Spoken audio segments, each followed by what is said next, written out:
नमस्कार दोस्तों। शकुनी शिखंडी के जरिए अपनी बिसात बिछा रहा है और ऐसी बिसात बिछा रहा है कि वो देश की तमाम सारी चीजों पे कब्जा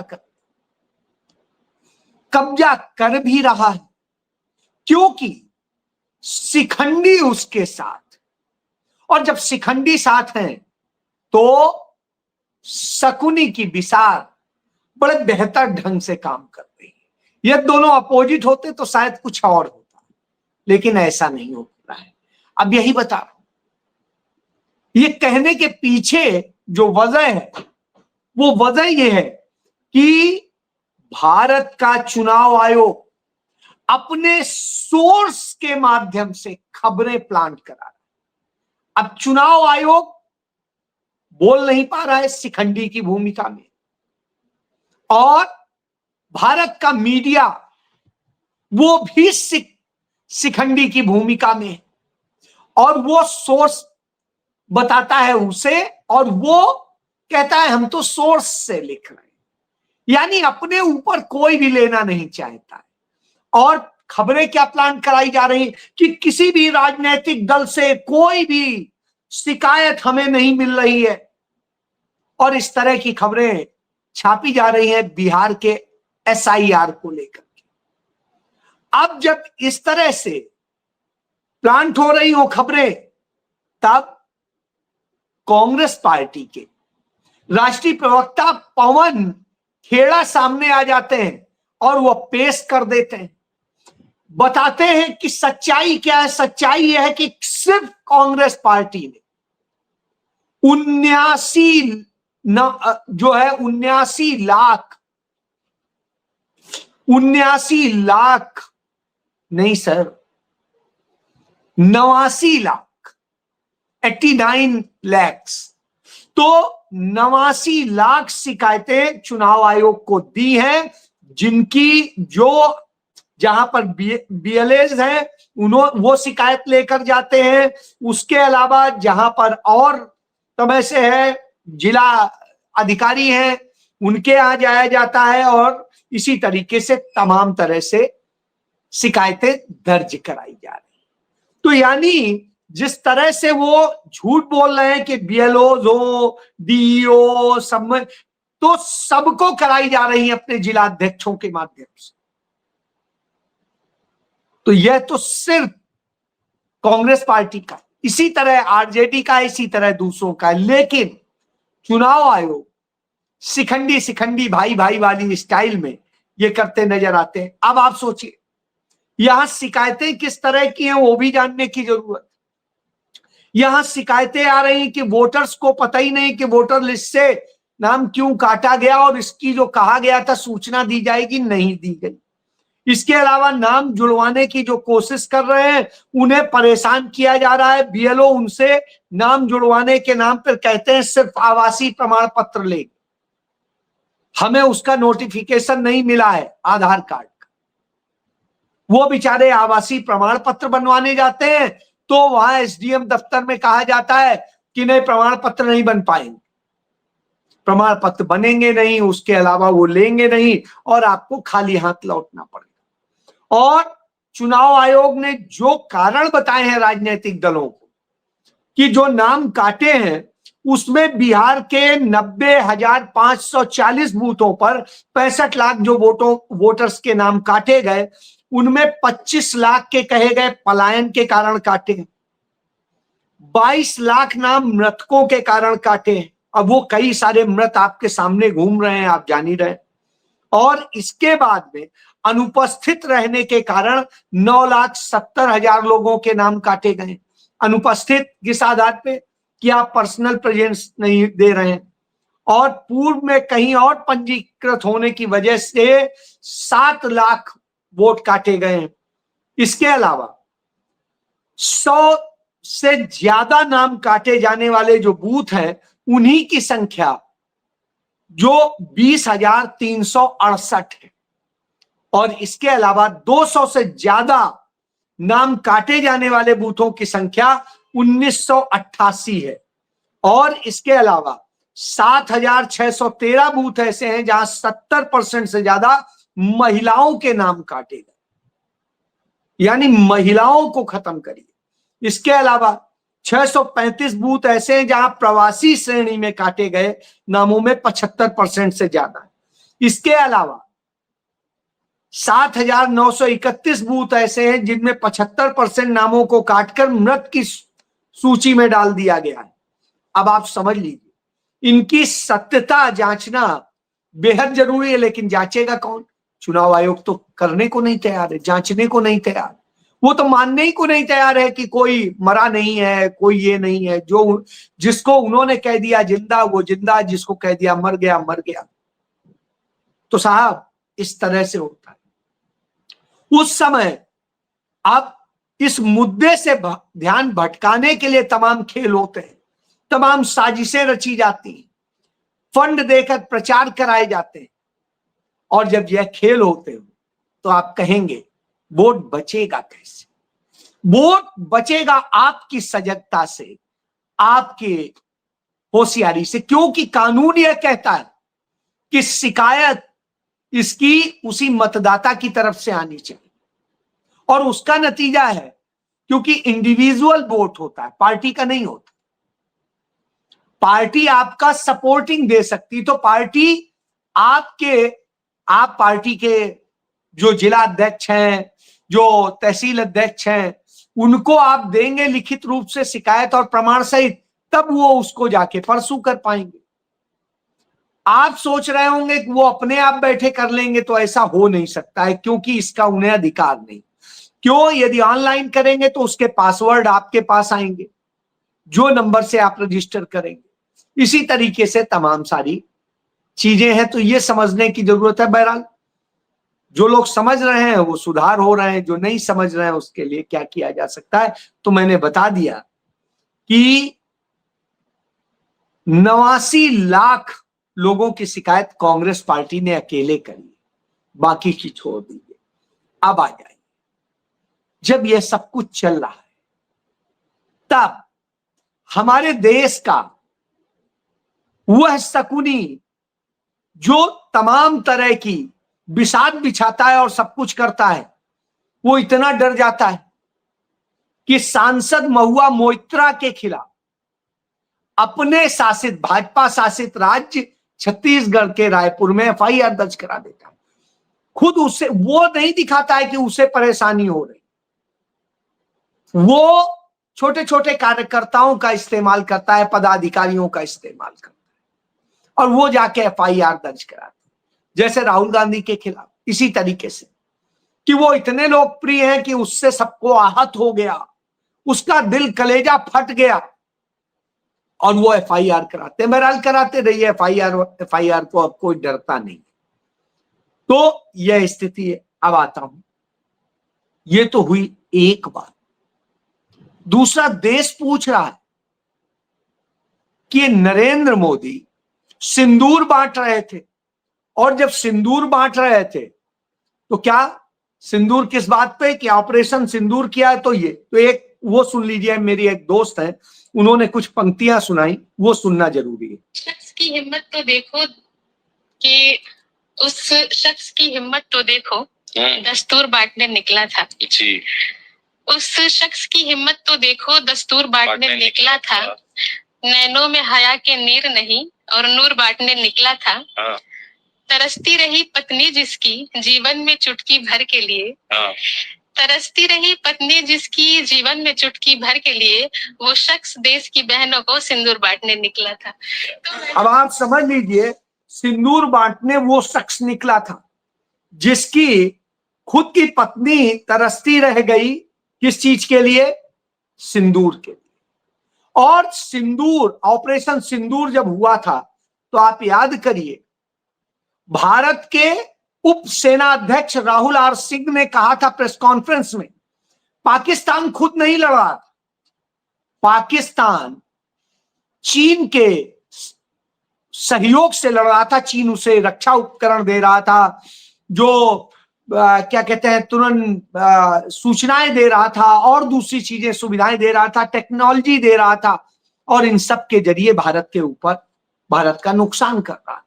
भारत के इतने लोग मारे गए, कितने लोग पहलगाम में मारे गए, कितने बॉर्डर पे पुंछ में मारे गए जो गोलीबारी हुई दोनों के बीच में, और उसके बाद में तमाम सारे लोग चाहे जहां पर भी देखे मारे। सहयोग किसका? चीन का। नरेंद्र मोदी ने कहा था, याद कर लीजिए आप, इसलिए बार बार याद दिलाता हूं क्योंकि आपको पता होना चाहिए कि क्या बोला था नरेंद्र मोदी ने। तो नरेंद्र मोदी ने जो बोला था वो समझने की जरूरत है, वो भी सुन लीजिए। चाइना के साथ उनकी हरकतों के खिलाफ आवाज उठानी चाहिए थी, लाल आंख कर करके चाइना को समझाना चाहिए था। हाय मैं मर ही जाऊं। अब आप समझ लीजिए, तो यह स्थिति है। जो कह रहा था लाल आंख करके दिखाना चाहिए, वो क्या दिखा रहा है वो देख लीजिए। वो देखना इसलिए जरूरी है। अब वो चाइनीज में लिखने लगा है, हिंदी छोड़ दीजिए, वो चाइनीज में लिख रहा है कि वाह इतने बेहतर हो गए हमारे रिश्ते, हमारा तो भव्य वो हो गया कि संघाई सहयोग संगठन के शिखर सम्मेलन के दौरान मैंने राष्ट्रपति शी जिनपिंग के साथ एक उपयोगी बैठक की। हमने कजान में उनकी पिछली बैठक के बाद चीन भारत संबंधों के विकास में आई सकारात्मक गति की समीक्षा की। हम इस बात पे सहमत हुए कि सीमावर्ती क्षेत्रों में शांति सौहार्द बनाए रखना अत्यंत महत्वपूर्ण है, और हमने आपसी सम्मान, पारस्परिक लाभ और जीत के परिणामों के तथा आपसी समझ के आधार पर सहयोग मजबूत करने की अपनी प्रतिबद्धता की पुनः पुष्टि की। मैं ये कह रहा हूं, पुनः पुष्टि की। अब इस जगह आता है वही नरेंद्र मोदी है जो कह रहा था न कोई घुसा है, न कोई घुस आया है, न कुछ। और अब वही सीमा संबंधी मामले आ गए जो हम बार बार कह रहे थे, जो राहुल गांधी ने कहा था, जिस पर राहुल गांधी के खिलाफ लखनऊ में मुकदमा दर्ज कर लिया गया। जो राहुल गांधी ने कहा था कि हमारे जिन सैनिकों को चीन ने मार डाला और वो जो हमारे 20 सैनिक मारे, उनको याद करने का वक्त था, उनको याद करने वाला कोई नहीं। साहब उनकी भी तस्वीर देख लीजिए, अच्छा लगेगा। उनको सलाम बनता है, वो तो देश की सीमा की सुरक्षा करने के लिए शहीद हो गए। ये वो 20 सैनिक थे, और ये जो सैनिक थे इनमें कर्नल से लेके जो है सिपाही तक थे जनरल ड्यूटी के। अब आप ये सोचिए, ये सब शहीद हो गए देश के, लेकिन इन पर बात नहीं है। बात किस पर हो रही है? सीमावर्ती बात करेंगे, लाल आंख दिखाएंगे और लाल कारपेट पे चल रहे हैं। लाल कारपेट पे भी चल रहे हैं और इनसे ज्यादा सम्मान के साथ पाकिस्तान चल रहा है। याद करिए, ऑपरेशन सिंदूर के दौरान ही तुर्की ने सहयोग किया था पाकिस्तान का, तो कहा था उसका बायकॉट कर देंगे, ये कर देंगे। अब उससे भी रिश्ते मजबूत करने की बात हो रही। तो साहब आप याद करिए, यही शिखंडी मीडिया तब क्या कह रहा था, तुर्की का ये बायकॉट, तुर्की का वो बायकॉट, तुर्की नहीं जाएंगे, ये नहीं करेंगे, वो नहीं करेंगे। अब तुर्की की जो विमान सेवाएं भी शुरू हो गई, सब कुछ शुरू हो गया। चाइना के सामान के बायकॉट की बार बार बात होती थी, और नरेंद्र मोदी ने कहा था ऑपरेशन सिंदूर के ही जस्ट बाद में जाकर के गुजरात में कि छोटी छोटी आंखों वाले गणेश जी आने लगे हैं, चीन का नाम तो लेने की हिम्मत नहीं पड़ती।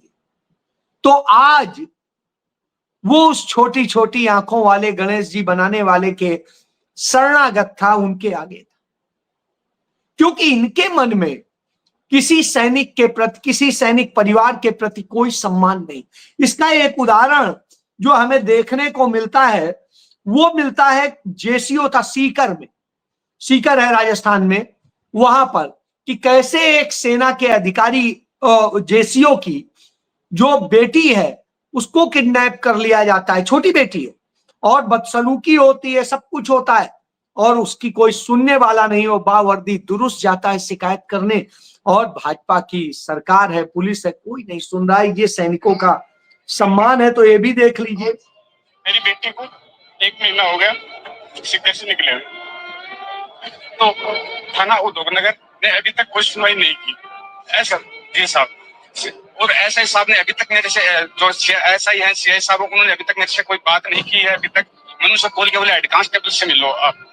उन जो भी मैंने फुटेज दिया मेरी बेटी के, वो मैंने खुद ने दिया। उन्होंने अपनी आप कोई वो नहीं किया कि मैंने ये कुछ हम कार्रवाई करें। तो मेरे यही गुजारिश है।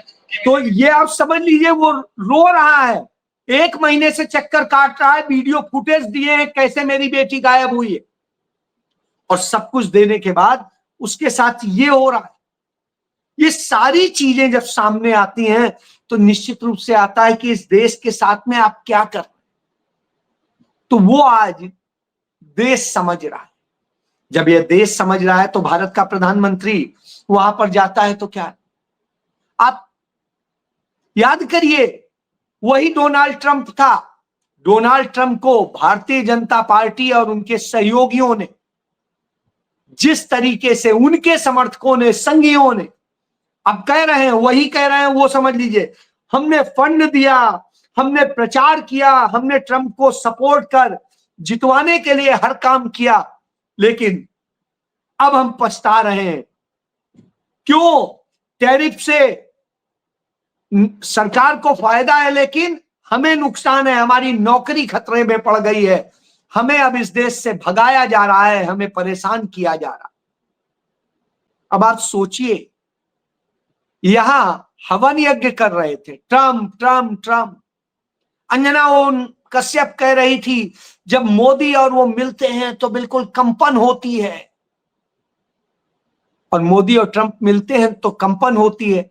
अब जिनपिंग और मोदी मिल रहे हैं तो कंपन हो रहा है। तो यही, इसीलिए मैं इसे शिखंडी मीडिया कह रहा हूं। ये गोदी भी नहीं रह गया, अब तो शिखंडी हो गया, जिसका कोई चरित्र ही नहीं है। और ऐसी स्थिति, प्रधानमंत्री जब वहां जाता है तो वह एक बार भी, दोनों का जो कॉमन वक्तव्य होता है उसमें एक बार भी आतंकवाद पर चर्चा नहीं होती है। पाकिस्तान भी वहीं मौजूद था, मालदीव भी मौजूद था, और दोनों से मिलने के लिए मोदी को मजबूर कर दिया गया। नेपाल के प्रधानमंत्री ओली से मिलने के लिए मजबूर कर दिया गया। अब आप सोचिए कितना मजबूर प्रधानमंत्री है हमारा, और उसके मुंह पर बात हो रही है तो आतंकवाद पर जिक्र नहीं होगा, कोई बात नहीं होगी आतंकवाद पर। और भारत ने साथ मांगा चीन से आतंकवाद पर, लेकिन चीन ने कोई जवाब नहीं दिया। भारत चीन के राष्ट्रपति जिनपिंग को भारत आने का न्योता देके, अब आप सोचिए 2 दिन में प्रधानमंत्री की यह उपलब्धि है और यह स्थिति हो तो आप क्या कहें? तो वहां हुआ क्या कि शी जिनपिंग की मीटिंग के संयुक्त वक्तव्य में न पहलगाम का नाम आया, न पाकिस्तान का नाम आया, और चीन यात्रा में सिर्फ नाच गाना देखा गया, संगीत सुना गया, और कुछ बैठ करके धंधे की बात हो गई, जिससे अडानी अंबानी का धंधा चलता रहे। धंधे के लिए सब कुछ हो रहा था, यानी धंधा सब कुछ हो गया, देश कहीं रह नहीं गया, देश के सैनिक कहीं नहीं रह गए, जिन सैनिकों के सम्मान की बात हो रही थी एक समय, और सिंदूर जिनके मिटे उनके लिए कोई वो नहीं। तो यही नरेंद्र मोदी का असली चेहरा है। और बीजेपी, आईटी सेल, भाजपा, ये सब मिलकर के, और उसके अलावा यही शिखंडी मीडिया इस शकुनी की बिसात पर नाचते हैं और देश का पैसा लुटाने का काम करते हैं। आप याद करिए झूठ कितना बोलते हैं। संसद के अंदर अमित शाह ने कहा था मोदी जी विदेश जाते हैं तो कहीं कुछ वो नहीं करते हैं, वो प्लेन में ही रेडी हो लेते हैं, वहीं पे नहा लेते हैं, वहीं सब कर लेते हैं, और जब वहां पहुंचते हैं तो सीधे काम में लग जाते हैं। वो होटल का भी खर्चा नहीं वो करते हैं, वो तो एयरपोर्ट पे ही रुके रहते हैं, वहीं के वीआईपी लॉन्ज में ही वो अपना सब कुछ निपटा लेते हैं। चलिए भाई, तो साहब एक आरटीआई से जवाब आ गया। जिस समय हमारे 26 नागरिक, निर्दोष नागरिक मारे जा रहे थे पहलगाम में, उस समय नरेंद्र मोदी सऊदी अरेबिया में नाच देख रहे थे। और जब नाच देख रहे थे, एंजॉय कर रहे थे, उस वक्त वो जिस होटल में रुके, जिस जगह ये सब कार्यक्रम रखे गए, वो होटल में रुके, उस होटल में 2 दिन का किराया, 2 दिन का किराया सिर्फ होटल का 10 लाख से अधिक, सॉरी 10 करोड़ से अधिक, यानी 10 करोड़ से अधिक सिर्फ 2 दिन के होटल के रुकने का किराया, और उसके अलावा 5 करोड़ से अधिक अदर्स खर्चे, टोटल 1 दिन जाने 1 दिन आने, बीच में वो, और इसमें 15 करोड़ से अधिक रुपया भारत का, आपकी हमारी मेहनत की कमाई का मोदी खर्च कर रहे। पूछिए किस चीज में? कि वहां गए थे इंडियन डियास्पोरा के लोग, ये वो सब मैनेज करना है ना, अरेंज करना है, आज कैसे वो हो जाए होटल में, लगे सब मोदी मोदी कर रहे हैं, सब ये कर रहे हैं, और खुद अय्यासी वाले उसमें रुके रहे। 5 करोड़ रुपया से अधिक किराया 1 दिन का कमरे का। भैया इतने में तो एक होटल बना ले, छोटा मोटा। कल्पना करिए, यह भारत बनाया है। तो शिखंडियों ने शकुनी की शतरंज पर नाच करके भारत को नचा के रख दिया है, उसे बर्बादी में ढकेला। तब राहुल गांधी आते हैं, सच बताते हैं, और वो सच अब देश भर में निकलने लगा है, चाहे जहां बात करिए।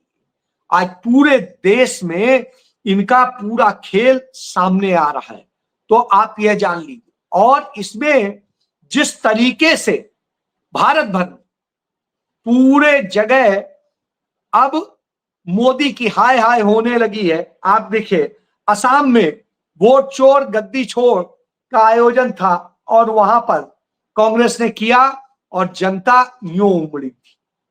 इसके बाद आप देखिए, इसी तरीके से मध्य प्रदेश में